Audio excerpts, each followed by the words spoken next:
صلى الله عليك يا رسول الله صلى الله عليك يا أبا عبد الله الحسين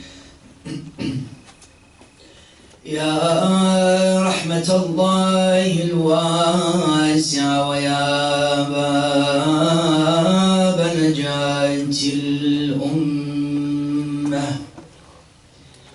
يا ليتنا كنا معكم سيدي فنفوز فوزا عظيما.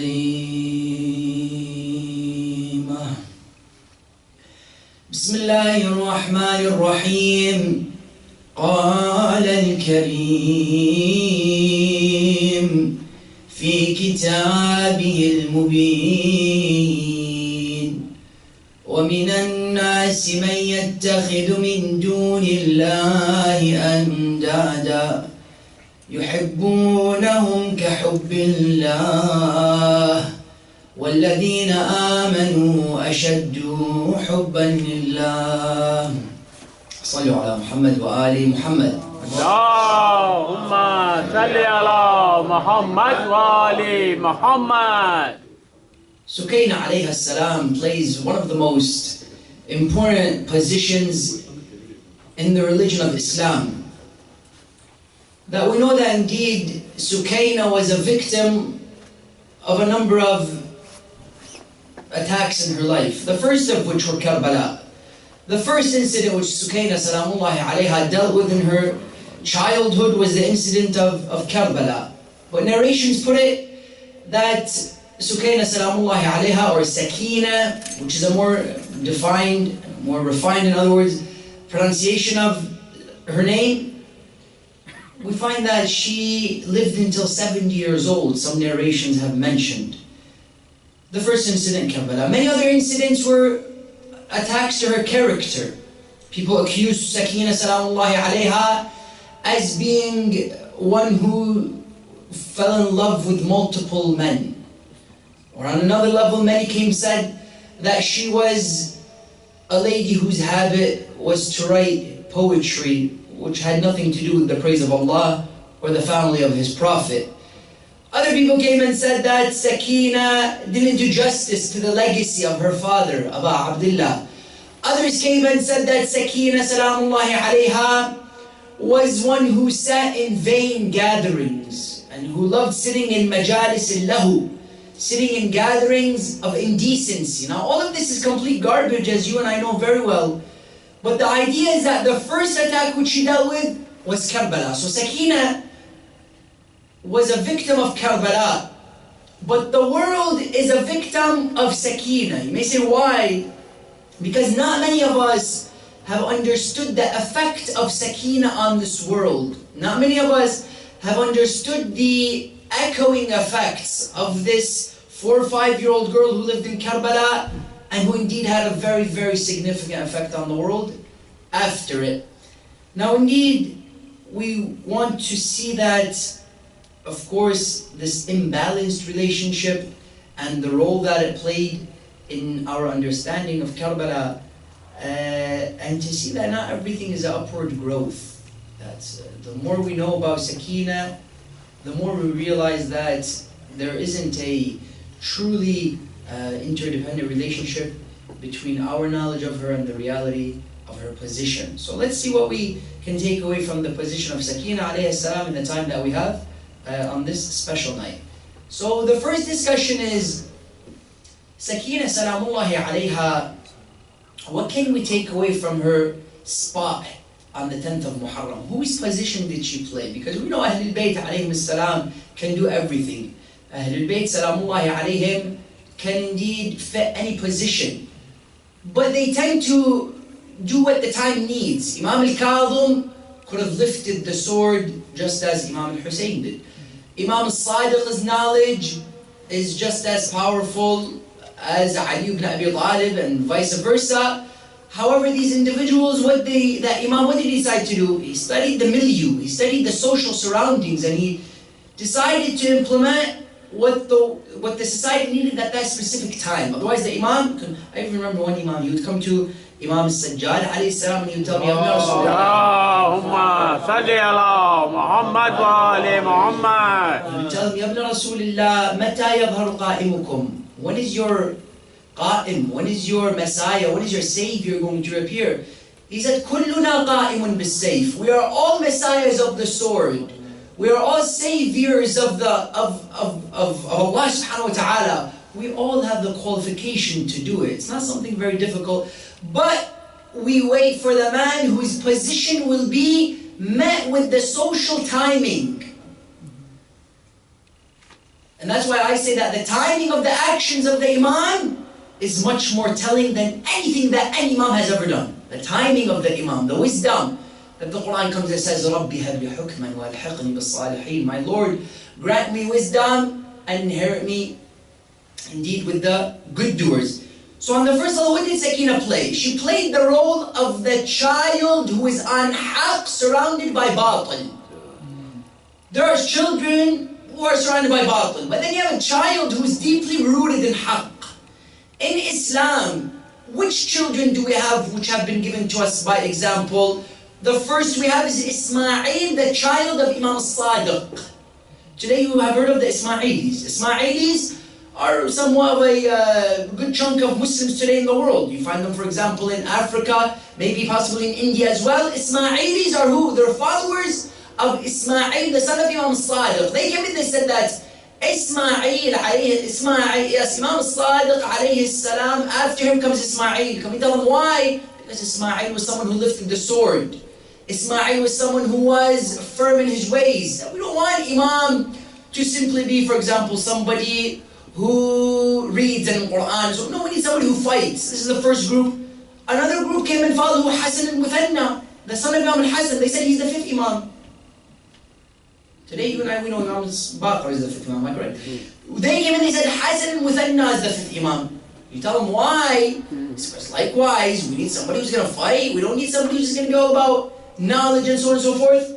Others came and followed the what? The third example of a child in Islam. Which child is this? Zayd ibn al-Imam al-Sajjad alayhi salam, known as Zayd al-Shahid. Sallu ala Muhammad wa ali Allahumma salli ala Muhammad wa ali Muhammad. Zayd al-Shahid, who is indeed mentioned in our hadith as somebody who truly fought and represented the legacy of his grandfather Abu Abdullah alayhi salam. There are examples of children in Islam. These are children who were on haqq. They were people who were rightfully imams? Of course not. But they were still the children. These were accusations of the people of their time. We have a hadith of people calling Jesus God, but we don't have a hadith of Jesus himself saying, yes, you are correct, I agree with you. Because sometimes somebody reaches a level in society where the people refer to him as, for example, this great entity, this great phenomena, this great, novel thing that just surfaced on the internet, on the world. You are a great... Sometimes people tend to believe it. They called Jesus God. Jesus didn't believe it. They called Ismail ibn Imam Sadiq the Imam. Ismail never believed it. They called Zayd al-Shahid the Imam. Zayd didn't believe it. Hassan al-Muthanna, they referred to him as the Imam. Didn't believe it. Now, later on in history, it was passed down. Just as Christianity, you have 2 billion people following this religion where Jesus is God. It doesn't make sense and it's not true, but people believe it. Because whether it got lost in translation, whether it got misguided in translation, whatever you want to call it, you find that there are children in Islam who are on haqq, surrounded by batil. These kinds of children, we need to furnish them and buffer them up. Namely, I say in the academic institutions. When you come into the academic world, you find that there are very anti-God notions being inculcated in the minds of this child. This child, which you and I know, is like a sponge. Whatever you tell him, whatever you teach him, he's going to take it as a doctrine. It's going to be something orthodox to him. You tell him, yes, pillows are going to fall from the sky on November 16. He's going to live his entire life thinking pillows are going to fall from the sky on November 16. Now, why would you tell him that? Why would he believe it? Because he's a sponge. And that's why you find people who live their entire life growing and living bloodshed. Because there was an uncle in their life, that uncle, or there was for example, an aunt or a cousin in their life which introduced them to the idea of killing. Hajjaj ibn Yusuf al-Thaqafi. You know Hajjaj? Hajjaj, this mass murderer, kafir, impure entity who lived in history. Hajjaj, from childbirth, the malfunction took place. How so? Najajr said that he didn't breastfeed properly, so his mother would take him to the doctor. He told him, doctor, oh doctor, please cure him. He said, well, there's nothing I can do, we'll come up with something. Give him the blood of the goat. Problem, give him the blood of the goat. Didn't work, comes up, give him the blood of the snake. This guy grows up, what does he end up doing? He ends up growing and telling the people of his time that I derive maximum pleasure from shedding blood, namely the blood of Bani Hashim. Namely the blood of Bani Hashim. Now this kind of a person, how do you deal with him? What's his solution? You go back in time, you see who was that cousin, who was that uncle, who was that person. So there are clear effects of childhood, yes, in comparison to an effect later on in one's life. Sukayna alayha salam, brothers and sisters, you know that she was, not only was she on haqq, but she came from the family of haqq, and she was surrounded by a family of batil. You know Sukayna on the 10th of Muharram, she would go to that shaykh after Karbala. She would tell him, Ya shaykh, anta ma'ana am alayna? Oh shaykh, are you with us or are you against us? She said, he would tell her, I'm neither with you nor I'm against you. Who are you? She would tell him, oh shaykh, have you heard the famous lines in the Quran, فَأَمَّا الْيَتِيمَ فَلَا تَقْهَارُ? Have you heard that? Where it says indeed the orphan shouldn't be disappointed. He said, of course. She said, have you heard وَإِذَا الْمَوْءُودَةُ سُئِلَتْ? Of course I have. She would tell me, Ya shaykh, let me tell you, أَنَا يَتِيمَةْ أَبَا Abdullah. I am the orphan of Aba Abdullah. I am that maw'udah. I am that she-camel, which will ask on the Day of Judgment, why was I killed? I was orphaned. I was left alone by the people of Bani Umayyah. Sukayna had no support surrounding her. Number one, what was the position, what was the role played that Sukayna? Because you and I know, we cannot say Imam Sadiq was a scholar. This is an insult to Imam Sadiq. Imam Sadiq played the role of a scholar. This is a very vital, delicate difference to make in the lives of Al Muhammad. I don't come and I say, what was he? Ultimately, they are like. If you want to boil it down, Muhammad and Al Muhammad are nurun ala nur.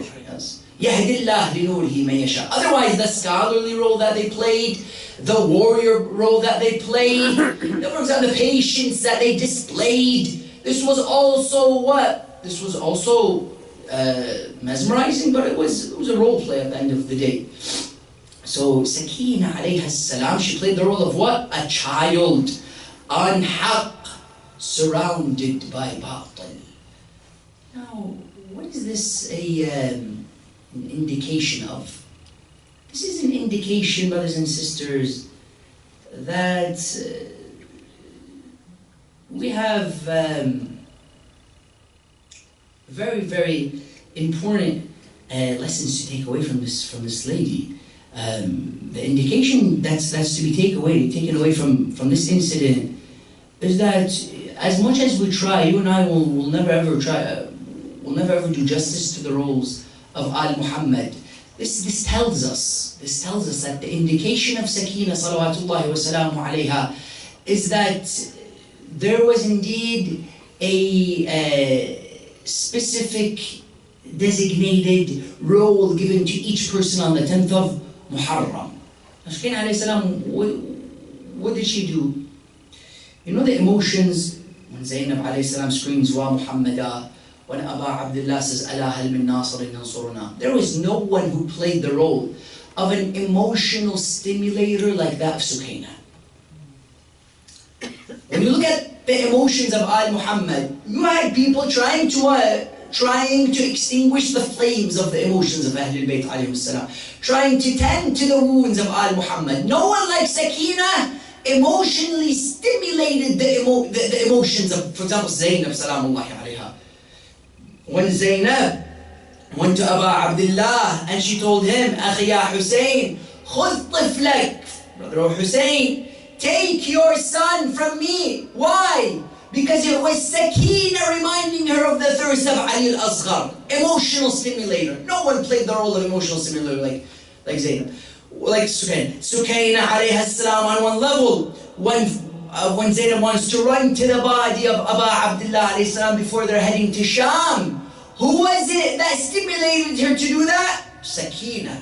And that's why famous lines of poetry from the Imam alayhi salam towards Sukayna, to which he would tell her, سيطول منك البكاء يا سكينة فاعلمي سيطول يا سكينة منك فاعلمي إذا الحمار دهاني لا تحرقي قلبي بدمعك حسرة ما دام من الروح في جثماني.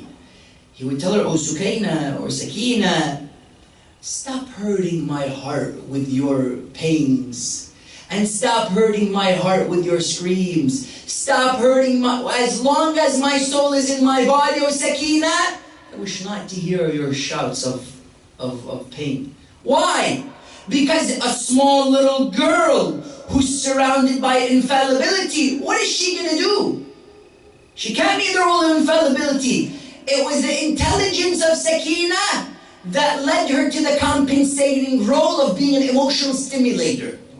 Sukayna alayhi salam, she understood that I'm not going to be a Zainab, I'm not going to be, for example, a Abu Abdullah or a Abu al-Fadl al-Abbas. I can't reach that level of infallibility which they have. Therefore, what am I going to do? I'm going to be an emotional stimulator. Wallahi, I tell you that no one led, for example, Zainab to run towards the arms of Abu al-Fadl al-Abbas once she heard they were cut, other than the broken vow made by Abu al-Fadl al-Abbas to Sukayna. Because when Abu al-Fadl al-Abbas was laying on his hands, you remember he hears footsteps coming towards him. Ultimately, he finds out it's Abu Abdullah al-Hussein. He comes, tells him, don't kill me, he tells him, it's me, Hussein. He sits down in front of him, he puts his head on his lap, tells him, let me take you back to the tent. He tells him, no, 2 reasons. Why? Number 1, death. Number 2, Sukayna, I promised you water. I promised Sukayna water. I can't go back empty-handed. This stimulating role was made by no one other than Sukayna alayha salam. And I want to ask you a simple question today. What kept the message of Imam Hussein alive today other than the emotional dimension of Karbala?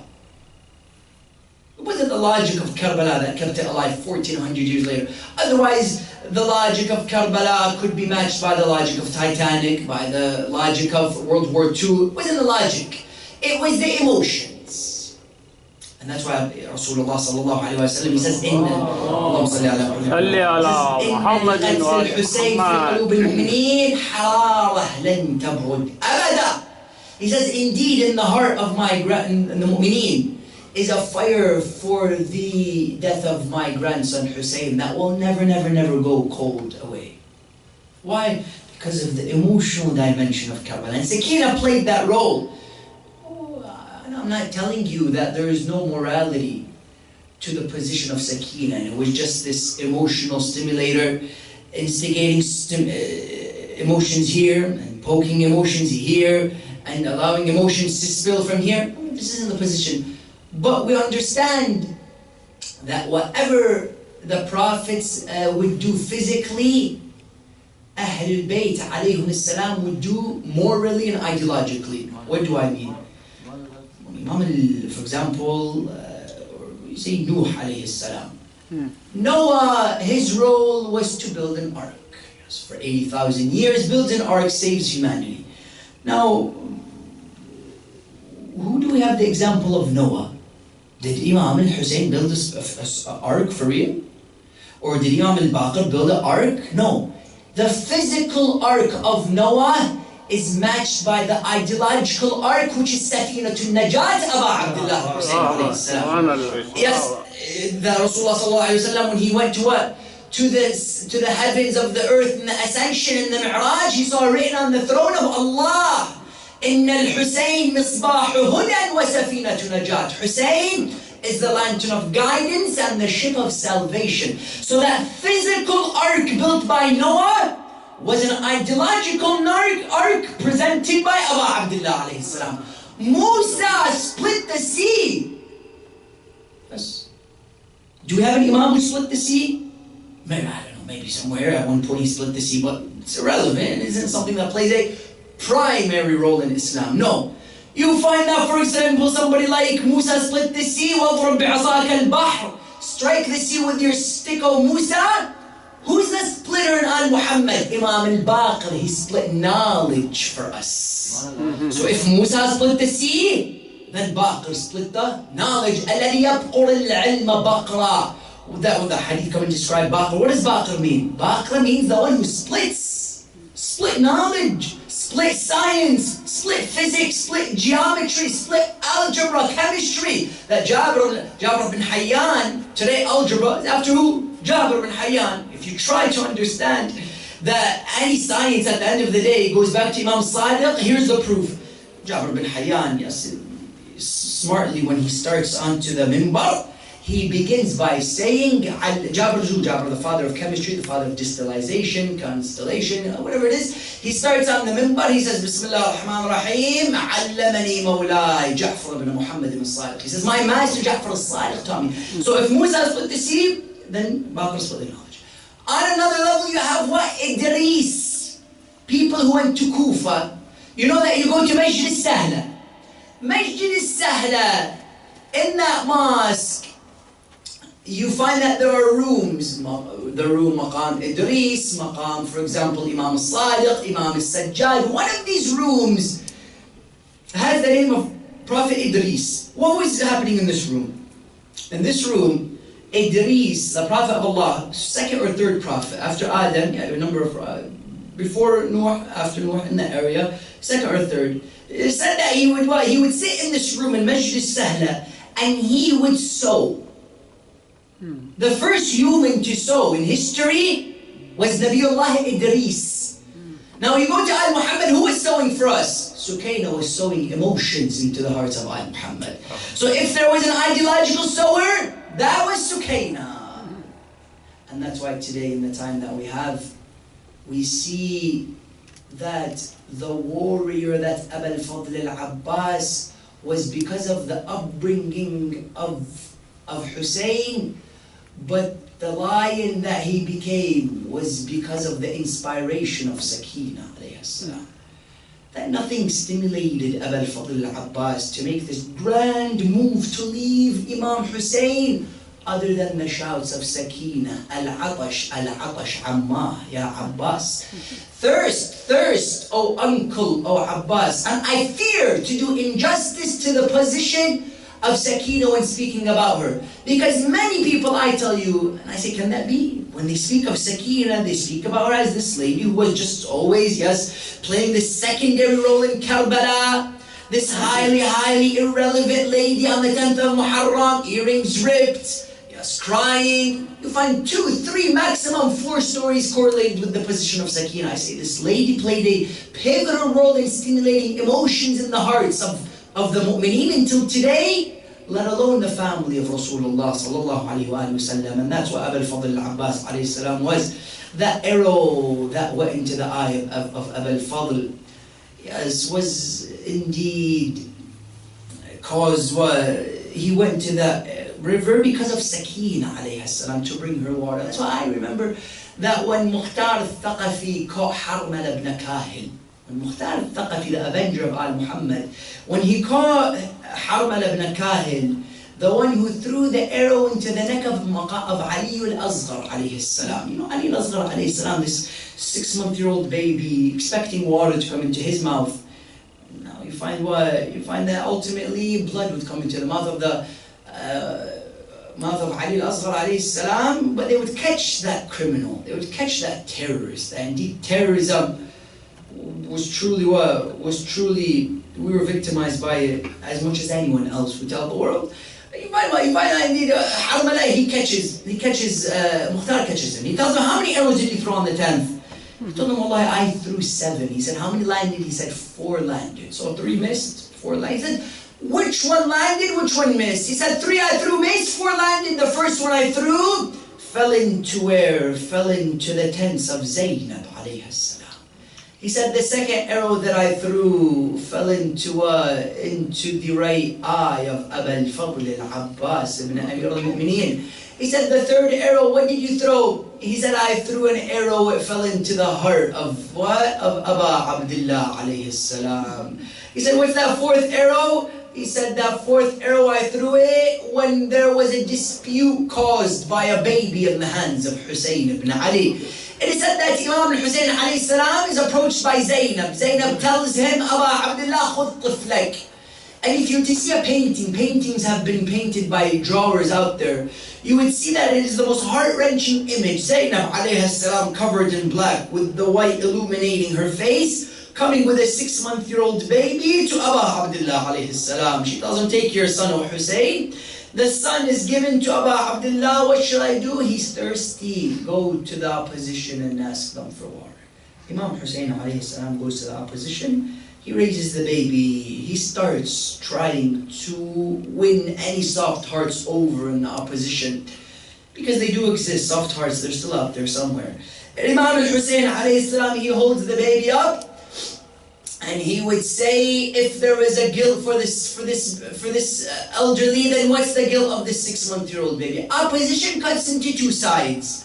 The first side came and said what? The first side came and said, don't give this baby water, he'll grow up and destroy just as his father is. What was the second view? The second view came and said that give him water, there's no harm that could come from this 6-month-old baby. Ibn al-Sa'ad is hearing this dispute. He goes to Harmala. He tells him, Harmala, اقطع نزاع القوم. Oh Harmala, cut the dispute of the army. What should I do? Kill the baby in the hands of Aba Abdullah.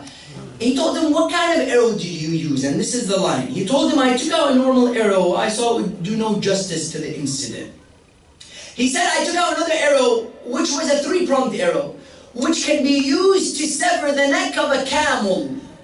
He said, I took that arrow out, I put it into my bow, and I aimed it at that tender, white, fragile neck in the hands of Aba Abdullah alayhi salam. He says, I let go of that arrow, and it fell straight into that neck of Ali al-Asghar alayhi salam. He said, what did the baby do? He said, the baby took out his arms and he flapped them like a butchered bird, looking into the eyes of his father, telling him, Father Hussein, you promised me water. You quenched my thirst, oh Father, but with the blood of my neck. And that's why these nights of Arba'een, we remember when Imam Sajjad comes back to put the body in the holes in Karbala. Not only did the Hajj unite with the bodies, but apparently something else wanted to be united by Aba Abdullah. What do I mean?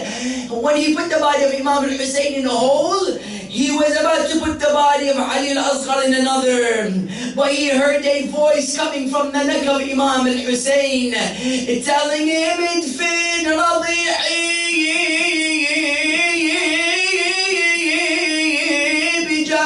bijanibi, saying, bury the infant baby next to me. Sahib al-Zaman, tell me when he goes to Karbala, what is he going to do? He's going to open the shrine of Aba Abdullah. He's going to see a 6-month-old baby on the chest of Imam al-Hussein. He's going to pick up that baby, he's going to raise it to the sky. He's going to say, Allahumma ma dhanbu hadha al-tifl al-radhi'. Oh Allah, what is the guilt of this 6-month-old baby? إنا لله وإنا إليه راجعون لا حول ولا قوة إلا بالله العلي العظيم اللهم شافي كل مريض بحق مريض كربلاء زين العابدين اللهم انصر الإسلام والمسلمين اللهم عجل لوليك الفرج